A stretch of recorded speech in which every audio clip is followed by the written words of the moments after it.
I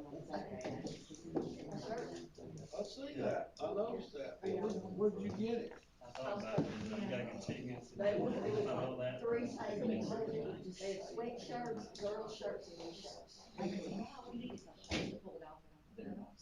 Forget about Falcon, but Paul's maybe, I don't know. Oh, But the we- best church. Yeah, the one that was, we gladly sacrifice. Oh, I did that in tears, I was so excited. And I wasn't sure.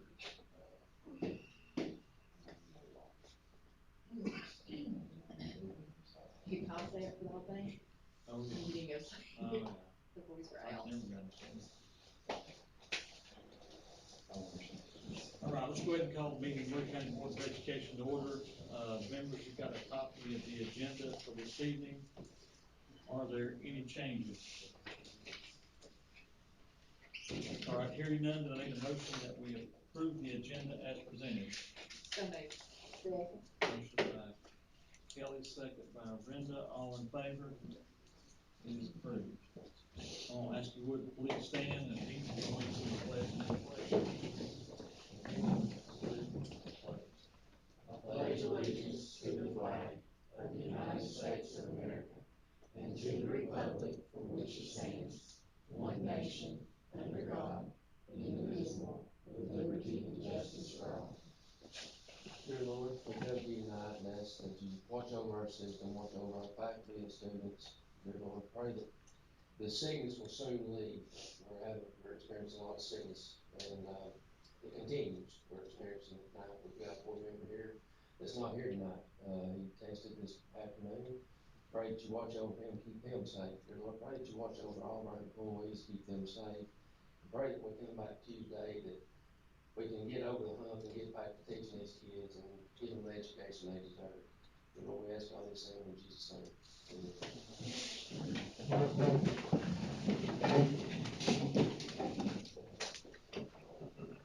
Next up is the consent items.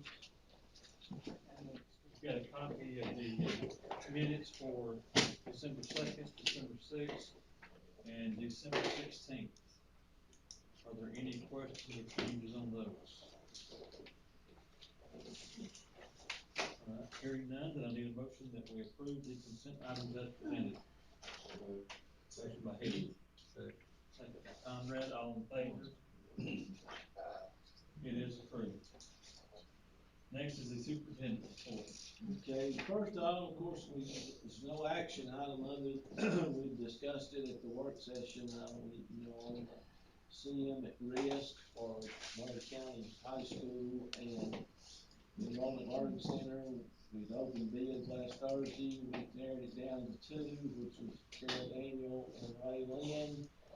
And we had discussed, I think, Aaron and Conrad, we wanted to talk to who might do the job. We know the companies, but we want to talk about, the process, who would be the job superintendent in that, and we will get those scheduled sometime in the month of January, we hope, the latter half of that, and we'll work it out with everybody's schedule.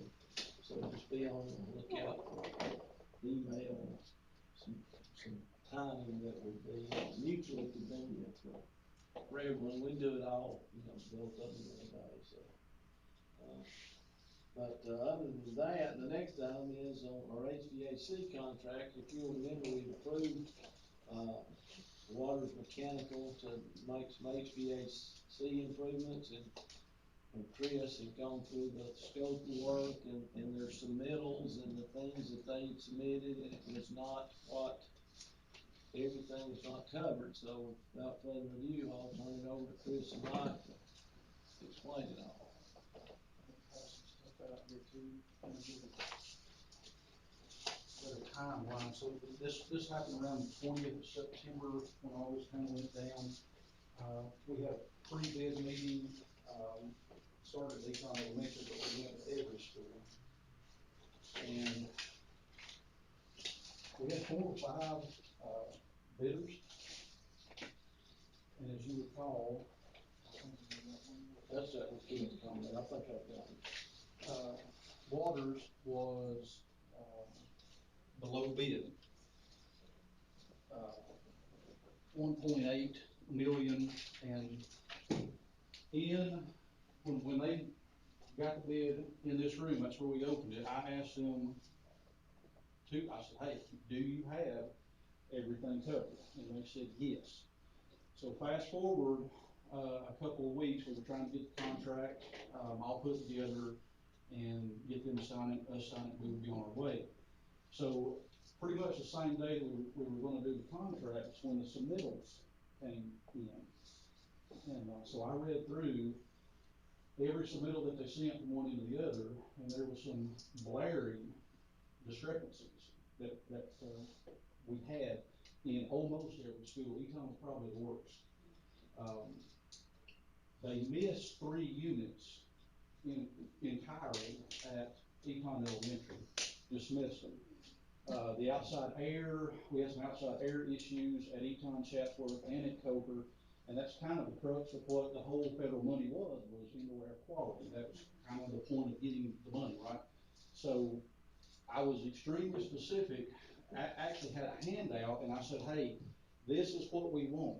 This is what you have to bid. Well, they did not bid. They bid the lowest, cheapest one that they had. So basically, I've been fighting with these guys for 2 weeks, going back and forth. And what really clinched it for me, when I knew that this was going off the rails, was they, in the contract, they had added a line in there where they were just going to abandon all the units in place. They were not going to, during the demo. And I thought, you know, no, this can't happen. We've not signed a contract with them yet, which is a good thing. So if you look on the back, I got Jake Marshall, who was the number 2 bidder on that, to kind of go through their numbers, because prices have changed, everything has changed. They resubmitted a bid, the labor and everything's the same, but they had to cover the increased material costs. And they're still, Jake Marshall's still $96,559 and 68 cents difference. And I understand this is $96,000. I get it. But I've got a really, really bad feeling that if we award Waters this, we're gonna be into a train wreck. If they're trying to cut us short this bad on the front end of it, I think that, you know, sometimes a low bid is not always a smart thing to do. That's my opinion. So it's the board's pleasure, whatever you wanna do, but I at least want you to be aware of what I'm seeing on the front end of this thing. And it concerns me deeply that these guys might wind up with a contract, and this is a really big job that will probably encompass 2 summers. Okay, this is a big job. So it really worries me that, you know, from what I'm seeing before we even sign a contract with these folks, that we're gonna get a very poor job out of these guys. So do you have any questions?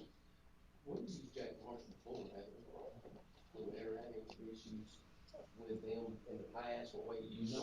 Not that I'm aware of, other than, you know, sometimes they were higher, but not from a quality standpoint. I'm not aware of any, but. Have you ever worked with Jack Marshall before? No, Have you ever worked with Waters? Chris, What? can you tell Sparky who you're talking about? I heard what you said, I just didn't hear the contract that you were talking about. Waters Mechanical. Okay. Waters did Slad Middle School, and that, I had never heard of Waters Mechanical before. Where are they from? I think they have an office in Rome, but I think they're kind of in more of the South Georgia, like Swainsboro area. To my knowledge, don't really know much about them. Is there any issues at Glad that you know of? Not enough to give me a lot of pause, to be honest with you. There was some, but when they bid it, I didn't really think much of it. I think if they would have kind of kept up their end of the bargain, I wouldn't be standing here. But I have been astounded in the last 2 weeks what we have gone through back and forth with simple stuff that was covered. I actually went to I called Jake Marshall and I called W.J. O'Neill, who was the number 3 bidder, and I said, hey, do y'all have all this? Are you know, I'm looking for this, and this, and they said, yeah, it's in our base bid. So they're covered, it was all covered, they had it. But, Waters, for whatever reason, I don't know, they have totally dropped the ball on this one. I have lost all confidence in, you know, in their ability to give us a good job. was, their original? Who was O'Neill, WJ O'Neill was a third highest bidder. and where were they at? I don't really know, you know, I don't have that in front of me. Okay. I hate to give away $100,000, but. Well, you know, if I thought it wasn't worth it, I wouldn't be standing here, but I'm telling you, my personal opinion, my feelings that, I think we're getting ready to get into a train wreck with these guys.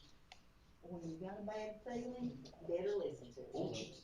Tell the 2 and 3 to go back, and, I mean, I know you asked 2 already, but tell 3 to go back, and tell 2 to go back, and, you know, sharpen that pencil a little more. We won't see new numbers, and then certified. And I will be glad to do that, but. I know timing's everything. Timing is, well, I know that we're getting ready to have another price increase come 1st February. Can we pass this on the phone?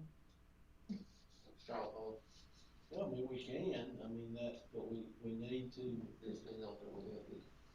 the issue is acquiring the units, because, Can we do that, Mike? I mean, fast forward, let's say, We can ask them if they had done what Can we do theirs? we thought was in there, you know, even then, in the time from when we approved Waters to now, I mean, Jake Marshall's price going up $96,000, same stuff, so it's not gonna come back down. Oh, I ain't, So, I know. But so the issue is we do not, I mean, we don't wanna use Waters, cause there's too many things that's there. So, I mean, the question is, I mean, Jake Marshall's the next logical choice, and they have everything covered, so, I mean, that's what we wanna do, is go with Jake Marshall, but because we gotta do the HVAC work at these schools, so. WJ O'Neill did when we did all the gyms, Chatsworth, Coker, Eton, they won that bid, and fantastic company. I don't think that they would beat Jake Marshall in a competition like that, because they're a union shop and Jake's not. Just my personal opinion, I could be wrong, but I think even if we rebid it, you're probably gonna see Jake Marshall probably beat them a little bit. And I mean, he could go up again. Yeah, well, you can be assured that WJ O'Neill's price would be higher than what he gets. You can bank on it.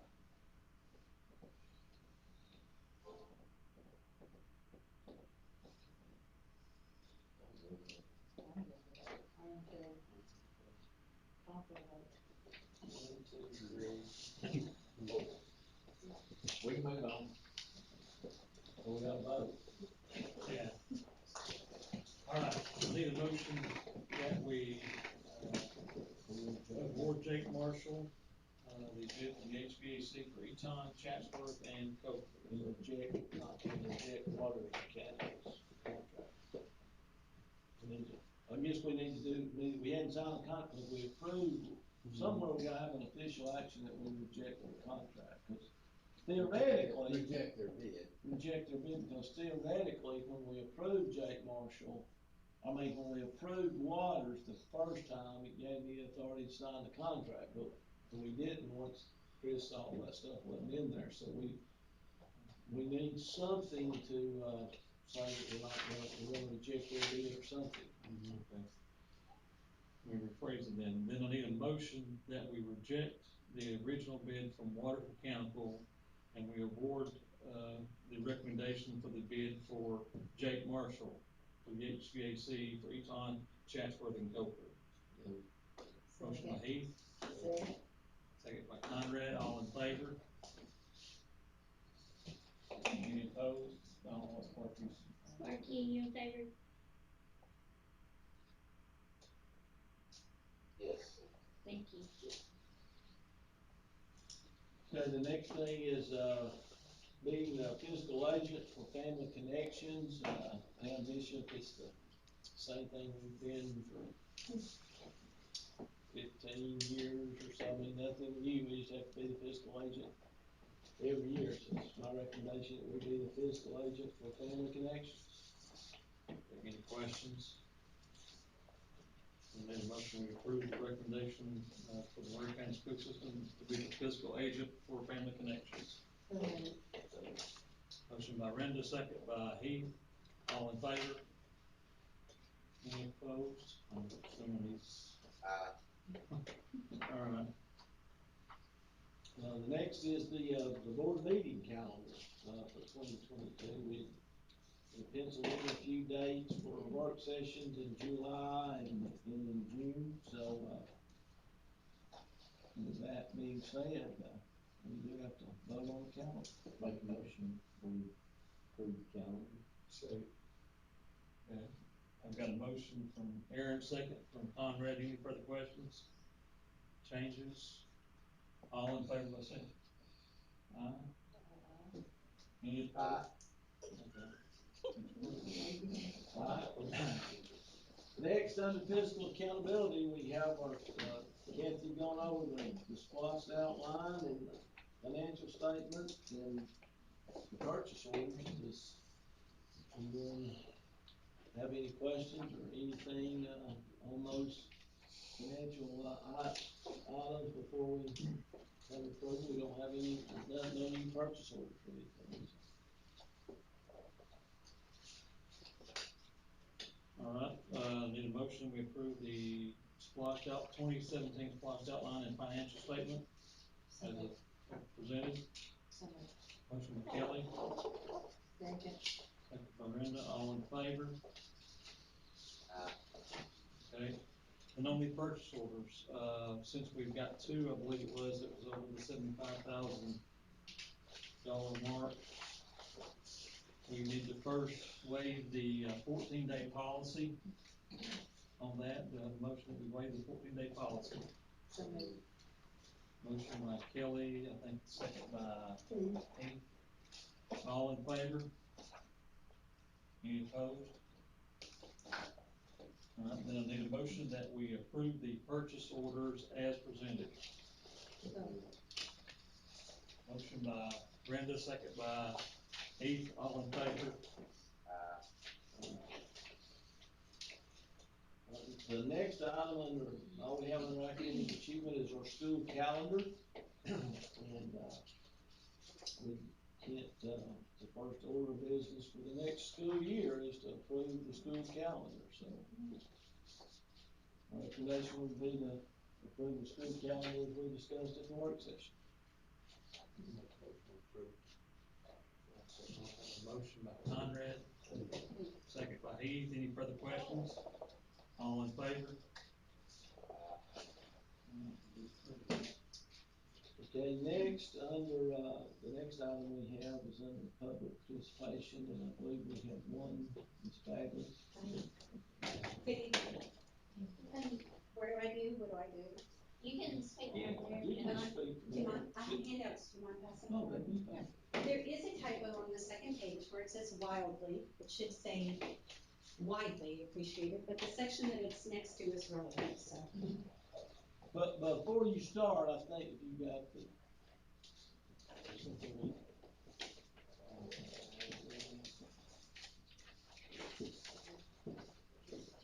Basically, you just have to, you can't mention any names or, usually it's limited to no more than 5 minutes.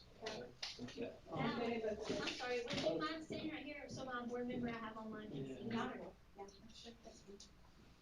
I'm a teacher, so I'm used to talking to little people. Big people trying to intimidate me, so. Are you a teacher in Murray County? I was a teacher in Murray County. I teach in Dalton now. Alright, good evening. My name is Amy Bagley, and I'm approaching the board as a proud parent of 2 Murray County students, as an educator, and as a concerned community member.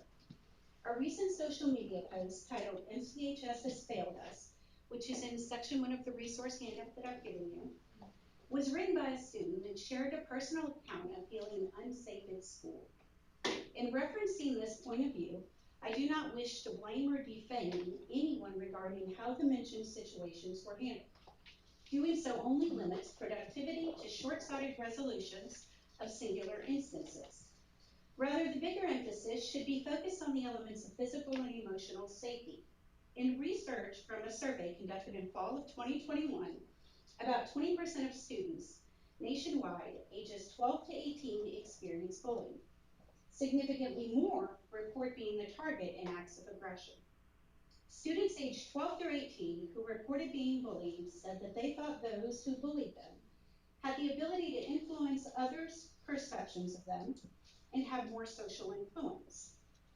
When combining this information with recent trends in teen mental health that indicate youth are at risk, with more than 1 in 3 high school students experience persistent feelings of sadness or hopelessness, and approximately 1 in 6 youth report making a suicide plan in the past year.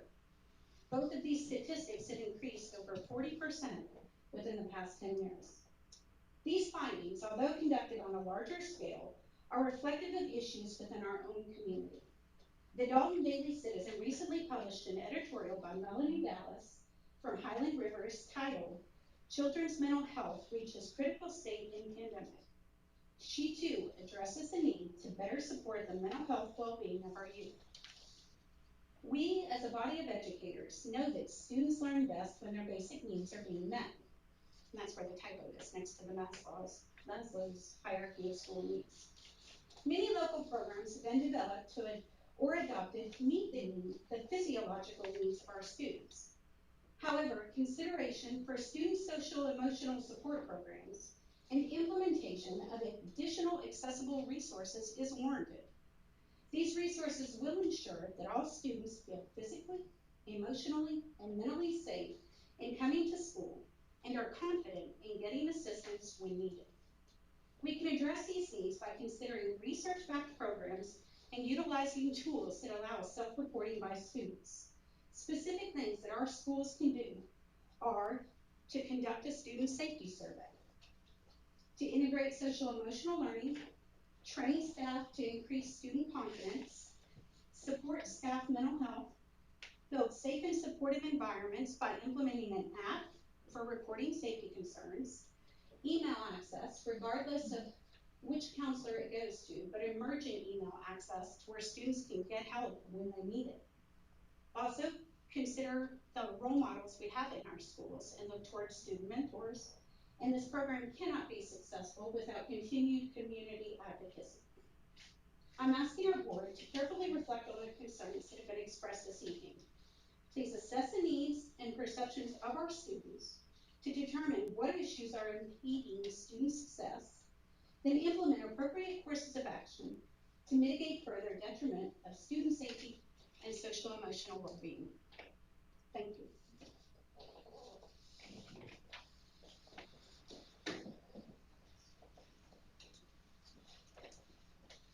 Okay, under our, next item, under high performing cultural workforce, we have, had some questions on the long-term sub pay, made a request of these, and Mike has got the information there, so Mike, We, are experiencing problems getting subs, especially during the pandemic.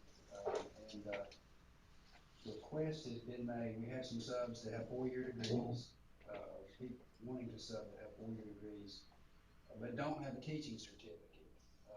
And the request is that those that have a 4-year bachelor's degree, be allowed to be paid the same rate as a certified, somebody who's certified in subbing, which long-term would be $140 a day. We have a couple right now. Dalton City does something similar. They pay the same amount if you've got a 4-year degree. If you're long-term and they're going to go over there if we don't do something different. This week we've been in the 50s in terms of our fill rate. We were up about 80% for up until the last week or 10 days, and it's just difficult to find folks. I mean, they've got children, either children are quarantined, and we built up our the bench, so to speak, and we've had a lot of training, and we've got a larger pool, but that with the sickness that's out there, you know, they're either sick or quarantined, or their children are sick and quarantined, and they have to stay home with their children. So we would ask that those who have a 4-year degree be paid at the same daily rate as those who are certified, which they obviously have a 4-year degree or more. So that's the request that's being made. And that's 140. 140. And what if we did nothing, what do they get paid? If we did nothing, they get paid $85 a day, I believe is the amount. Okay, I got a question, Mark. These folks that we already have, well, we've already got some that's fits this category, right? Yes, ma'am. Okay, say, say one of them has a degree in math, or not a degree, math teaching, but they're accounting, that kind of thing. Mm-hmm. Now, if that's what they're doing and they're teaching math, is that what you're saying they're doing? No, No, they're just, it could be, they could have a degree in English and be teaching math, or long term, a degree in accounting and be teaching history. It's just if you have a 4-year degree, that's what the request is, that you be, because, I mean, you might have a certified teacher that's certified in English that's doing a long term in a non-English just because of the need. right, but they're still a teacher. They're still a They're certified still a teacher, teacher. yes, ma'am. I mean, we had a principal meeting the other day, and they asked, I said, well, we certainly bring it to the board as a request, so that's what. Just long term. It is 85. I'm sorry. So it's 85 a day? 85 a day if they're not certified. Not certified, okay. Could you go somewhere between the 85 and the? Well, a short-term certified is paid 120. So if they're less than 10 days and they're certified, they're paid 120. If you're not certified, regardless of the length of time, you're paid $85 a day. So, yeah, I guess you could go 120 or with that or something, whatever the board decides. We had that request, and the concern was that they're going somewhere where they're getting these college graduates are going somewhere where they get more pay. I understand that, but my concern is if they're getting paid the same thing as a certified teacher is for long-term sub, that's really not fair for the person who's put in the time and the education to be paid $140 and you're just letting somebody come in with a 4-year degree that's not certified to make the same money. I mean, I get we're in there fine in that area, but it's just, you've got people that spend a lot of money on education to become a certified teacher, and now they're sort of, I guess, for lack of a better term, slap in the face, that you're just letting somebody come in with a 4-year degree and make the same money. Would be my only concern. Now, the 120, I could probably go for that, but I'm not going to do 40. Mark, do you wanna say something? I mean, I hear what the problem is. I think, if we don't do something, we're gonna be in the same boat that we're in now. They're just gonna need to go somewhere else. I understand East Point too, but I also understand we need subs. And if we don't do something, they're apparently not gonna stay in and help out, so.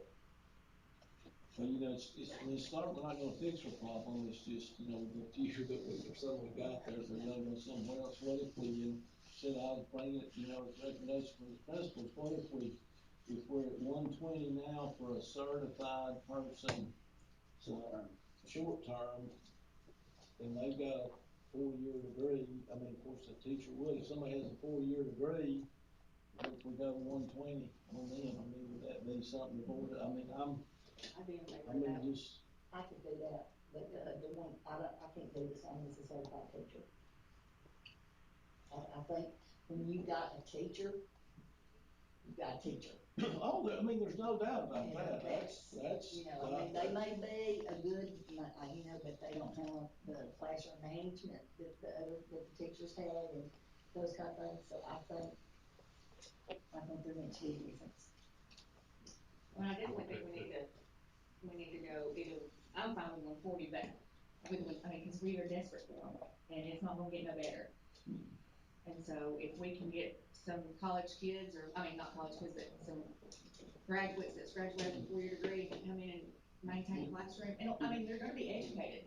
it's just, you know, we got a few, it's just losing the ones we got. Yeah, So- yeah. So, I mean, we, if the majority would like, we can, if you want, if we can raise it to 120, and then we'll see what that does, if that, you know, then we can always come back and change it.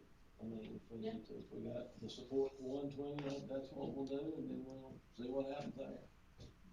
So we got three, what you said? 2 or 3, I know of 2 at least. And It's probably they've just a said, handful. they've said, if you don't give us more, we're leaving. No, it was the principal that principal said said that they've signed up, but they know that Don's paying, and they're gonna go and make the 140 over there, they'll lose, so, I mean, you know, we do have people that, it's just difficulty sometimes in finding the few you have, so. If the board, if we can go with 120, and that's what we'll do, and we'll see. That'd be long-term only. What do you mean, like Long long term. term, like 10 days? 10, yeah, it's on the 11th day. So what would they, and they get paid 85 if they just do it one day? 85 for short term is what the regular rate is for anybody. Anybody, Except okay. for certified, now the Yeah, certified right. is 120. Yeah, They're okay. just short term.